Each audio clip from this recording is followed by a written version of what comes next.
السلام علیکم، کیسے ہیں آپ سب لوگ؟ امید کرتی ہوں سب خیریت سے ہوں گے۔ مکمل ناول آپ کی خدمت میں حاضر ہے، تو آ جائیے ناول کی طرف چلتے ہیں۔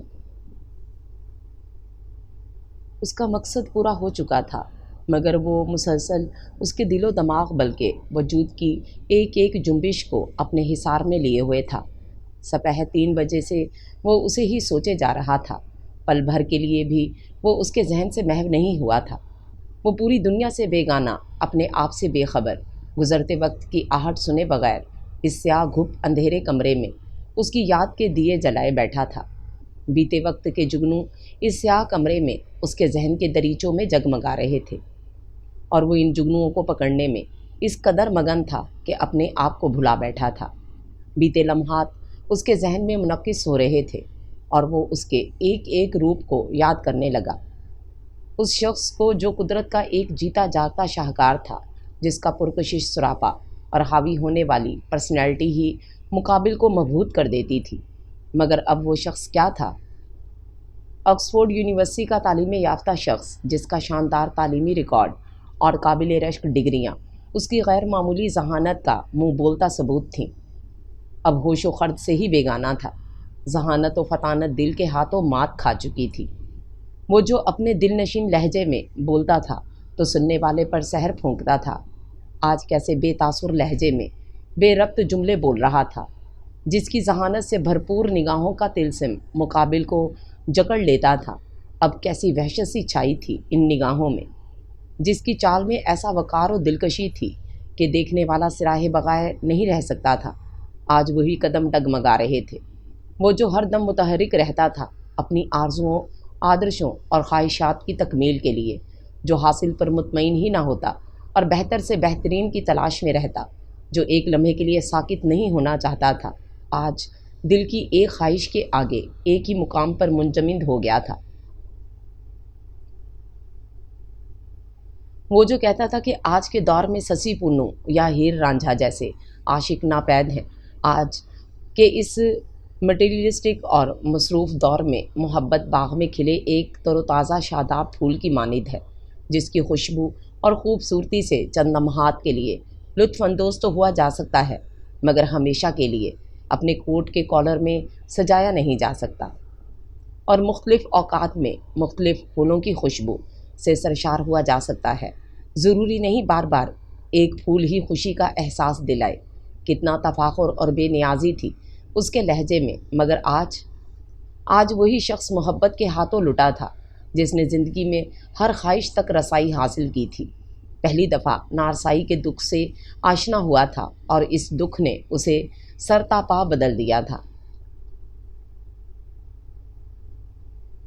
فجر کی اذانیں شروع ہو چکی تھیں۔ وہ سوچتے ہوئے اٹھی اور لائٹ آن کرنے کے بجائے کھڑکی کے پٹ کھول دیے۔ باہر چاند پوری آب و تاب سے جگمگا رہا تھا، اور ستاروں بھرا آسمان بڑا ہی دل فریب لگ رہا تھا۔ صبح جب وہ گھر سے نکلی تھی تو موسم حسب معمول تھا، مگر کالج پہنچنے کے تقریباً 2 گھنٹے بعد ہی موسم نے یکدم پینترا بدلا تھا، اور عین چھٹی کے وقت موسم نے دغا دینے کی ٹھانی۔ شمال کی جانب سے سیاہ بادل آپس میں گلے ملتے ہوئے آ رہے تھے، اور اس نے پریشان سی نگاہیں آسمان پر دوڑائیں۔ پھر اس نے جلدی جلدی کالج سے تقریباً 5 منٹ کے فاصلے پر واقع میڈیکل سٹور سے اماں کی دوائیں لیں۔ سٹور سے نکلنے کے بعد تیز تیز قدم اٹھاتی وہ واپس کالج کے گیٹ کی طرف بڑھی، اور دل ہی دل میں رکشہ مل جانے کی دعا کرنے لگی۔ خدشے کے عین مطابق وہاں کوئی رکشہ نہیں تھا۔ رکشے کے ذریعے وہ 10 منٹ میں بس اسٹاپ تک پہنچتی تھی، اور پھر وہاں سے پون گھنٹے میں وہ گاؤں پہنچتی تھی، مگر آج موسم کے بدلتے آثار بتا رہے تھے کہ وہ شام تک ہی گھر پہنچے گی۔ گاڑیاں اور موٹر سائیکلیں تیزی سے سڑک پر رواں دواں تھیں۔ اچانک ایک سائیکل سوار نے اسے اپنے پیچھے بیٹھنے کا اشارہ کیا، اور وہ جو موسم اور گھر والوں کی پریشانی کے خیال سے پریشان کھڑی تھی، رکشے کا انتظار کیے بغیر پیدل ہی بس اسٹاپ کی طرف چلنا شروع کر دیا۔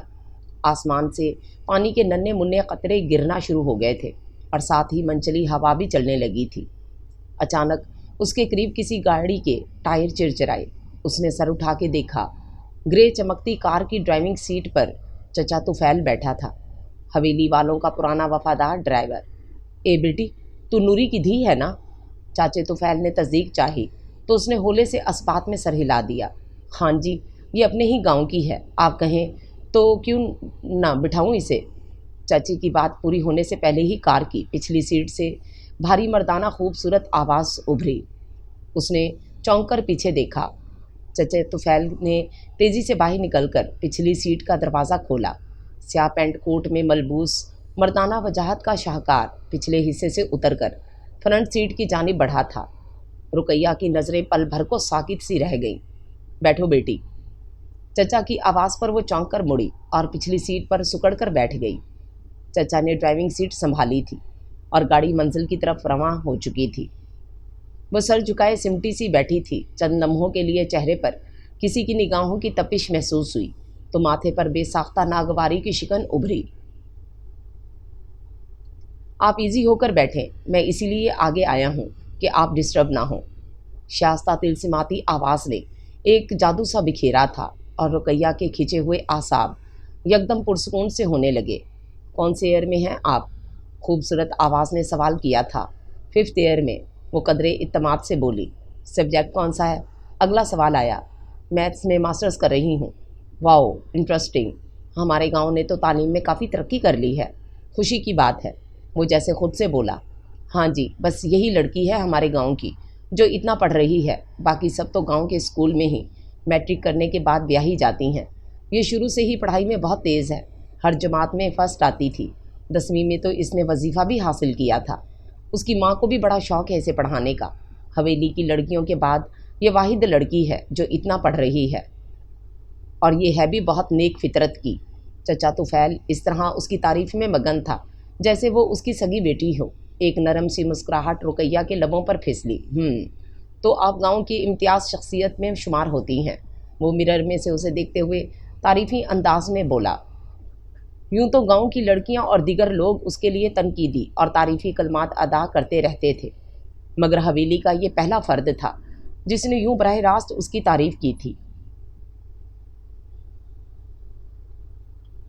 حیرت کے ساتھ ساتھ اسے بے ساختہ خوشی بھی محسوس ہوئی۔ باقی کا سفر خاموشی سے کٹا۔ گاؤں کی حدود شروع ہو چکی تھی اور گاڑی کچے پکے راستے طے کرنے لگی تھی۔ رقیہ کا گھر تقریباً گاؤں کے شروع میں ہی تھا۔ گاڑی اس کے گھر کے آگے رکی تو وہ شکریہ ادا کر کے باہر نکل آئی۔ اس کے نکلتے ہی گاڑی آگے بڑھ گئی۔ تیز برستی بارش نے اسے لمحوں میں ہی بھگو دیا تھا۔ وہ مڑی اور تیزی سے لکڑی کے دروازے کی جانب بڑھی۔ دروازے کو زور سے دھکیلا تو وہ چرچراتے ہوئے کھل گیا۔ ڈیوڑی میں داخل ہو کر اس نے ٹاٹ کا بوسیدہ سا پردہ اٹھایا اور صحن کی طرف دیکھا۔ کچی مٹی کا صحن چھما چھم ہوتی بارش کے ساتھ ساتھ بہہ رہا تھا۔ وہ مضبوطی سے زمین پر قدم رکھتی ہوئی برآمدے میں آئی۔ ہاتھ میں پکڑی فائل کو چادر کے نیچے سے نکالا اور کندھے سے بیگ اتار کر چارپائی پر رکھا۔ سامنے والے کمرے سے ہلکی ہلکی آوازیں آ رہی تھیں۔ شاید شانو آئی ہے، وہ سوچتے ہوئے اپنی نیلے رنگ کی چادر اتار کر اسے اچھی طرح نچوڑنے لگی۔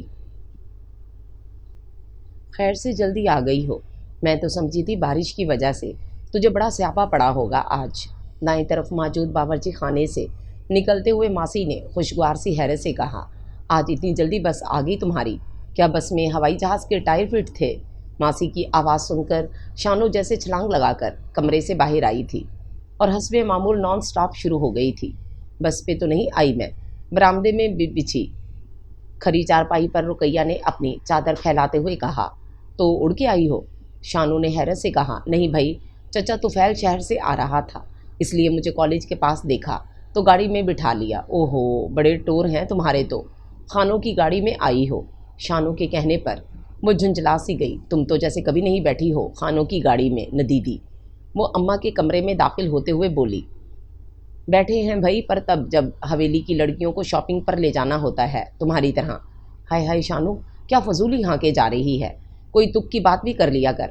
ماسی نے اکتا کر شانو کو ٹوکا تو وہ منہ بناتی رقیہ کے پیچھے کمرے میں داخل ہوئی۔ اماں، کیسی طبیعت ہے آپ کی اب؟ یہ میں آپ کے لیے دوائیاں لے آئی ہوں، وہ اماں کی چارپائی کے سرہانے بیٹھی فکر مندی سے کہہ رہی تھی۔ پہلے سے بہت اچھی ہوں، بس بخار کی کمزوری نہیں اتر رہی۔ تو نہ میری فکر میں ہلکان ہوا کر، میری فکر میں پتہ نہیں تجھ سے ٹھیک طرح پڑھائی بھی ہوتی ہوگی کہ نہیں۔ اماں اٹھ کر بیٹھتے ہوئے بولیں۔